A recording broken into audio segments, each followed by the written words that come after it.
بسم اللہ الرحمن الرحیم۔ تمام دیکھنے اور سننے والوں کو السلام علیکم۔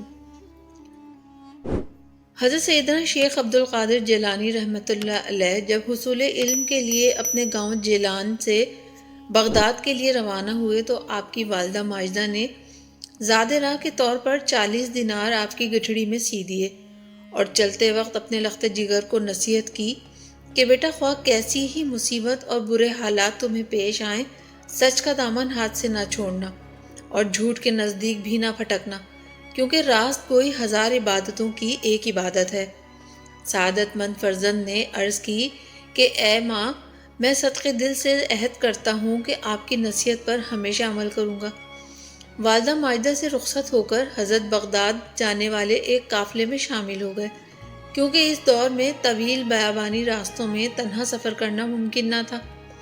اثنائے سفر میں ہمدان سے کچھ آگے قزاقوں کے ایک جتھے نے قافلے پر چھاپا مارا اور اہل قافلہ کا سب مال و اسباب لوٹ کر تقسیم کے لیے ایک جگہ جمع کر دیا۔ سیدنا حضرت شیخ عبد القادر ایک طرف چپ چاپ یہ دردناک نظارہ دیکھ رہے تھے کہ ایک ڈاکو آپ کی طرف بڑھا اور پوچھا، کیوں میاں لڑکے، تمہارے پاس بھی کچھ ہے؟ آپ نے فرمایا، ہاں میرے پاس 40 دینار ہیں۔ ڈاکو کو آپ کی بات پہ یقین نہ آیا اور وہ آپ کی ہنسی اڑاتا ہوا آگے بڑھ گیا۔ اتنے میں ایک دوسرا قزاق آپ کی طرف آیا اور آپ سے وہی سوال کیا۔ آپ نے اسے بھی یہی جواب دیا کہ میرے پاس 40 دینار ہیں۔ آپ کی غریبانہ حالت کو دیکھتے ہوئے دوسرے ڈاکو نے بھی آپ کی بات ہنسی میں اڑا دی۔ ہوتے ہوتے یہ بات ڈاکوؤں میں پھیل گئی اور ان کے سردار کے کانوں میں بھی جا پڑی۔ اس نے حکم دیا کہ اس لڑکے کو میرے پاس لاؤ۔ ڈاکو حضرت کو اپنے سردار کے سامنے لے گئے۔ سردار نے آپ سے مخاطب ہو کر کہا، لڑکے سچ سچ بتا، تیرے پاس کیا ہے؟ حضرت نے بلا خوف و ہراس جواب دیا، میں پہلے بھی تیرے 2 ساتھیوں کو بتا چکا ہوں کہ میرے پاس 40 دینار ہیں۔ سردار نے پوچھا، کہاں ہیں؟ حضرت نے فرمایا، میری بغل کے نیچے گدڑی میں سلے ہوئے ہیں۔ سردار نے ایک ڈاکو کو حکم دیا کہ اس لڑکے کی تلاشی لو۔ چنانچہ اس نے آپ کی گدڑی ادھیڑ کر دیکھی تو اس میں 40 دینار نکل آئے۔ ڈاکو یہ دیکھ کر بہت حیران ہوئے۔ ڈاکوؤں کے سردار نے حیرت کے عالم میں حضرت سے پوچھا، لڑکے تمہیں معلوم ہے کہ ہم ڈاکو ہیں اور مسافروں کو لوٹ لیتے ہیں، پھر بھی تم نے ان دیناروں کا بھید ہم پر ظاہر کر دیا، حالانکہ یہ رقم اس قدر محفوظ تھی کہ کسی کو اس کا وہم و گمان بھی نہیں گزر سکتا تھا۔ آخر کس چیز نے تمہیں سچ بولنے پر مجبور کیا؟ حضرت نے فرمایا، میری والدہ نے گھر سے چلتے وقت مجھے نصیحت کی تھی کہ ہمیشہ سچ بولنا۔ بھلا ان 40 دیناروں کی وجہ سے میں اپنی والدہ کی نصیحت کیوں فراموش کر دیتا اور اللہ تعالیٰ کو ناراض کر لیتا؟ حضرت کے الفاظ سن کر ڈاکوؤں کا سردار بے حد متاثر ہوا اور اس پر رقت طاری ہو گئی۔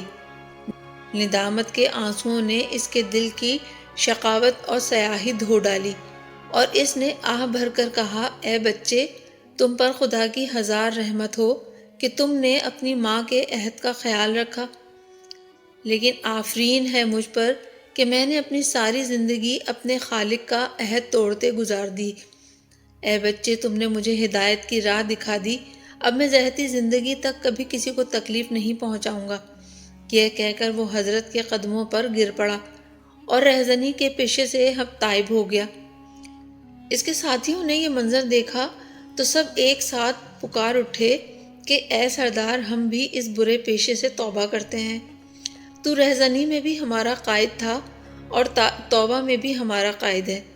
چنانچہ انہوں نے لوٹا ہوا تمام مال قافلے والوں کو واپس دے دیا۔ کہتے ہیں کہ اس واقعے کے بعد ڈاکوؤں کے سردار اور اس کے ساتھی سچے مسلمان بن گئے اور اپنے زہد و تقوی، عبادت و ریاضت اور خدمت خلق و حق شناسی کی بدولت خاصان خدا میں شمار ہوئے۔ سچ کہا ہے کہ ماں کی گود بچے کے لیے پہلا مدرسہ ہوتی ہے، یعنی پہلی تربیت گاہ ہوتی ہے۔ چنانچہ اگر ماں بچپن میں ہی بچے کی اخلاقی تربیت کرے تو کوئی بعید نہیں کہ وہ آگے چل کر شیخ عبد القادر جیلانی بنے۔ لہٰذا اس واقعے سے ہم سب کو، خصوصی ہماری ماؤں بہنوں کو خاص طور پر سبق حاصل کرنا چاہیے۔ اللہ تعالی ہمیں عمل کرنے کی توفیق عطا فرمائے، آمین یا رب العالمین۔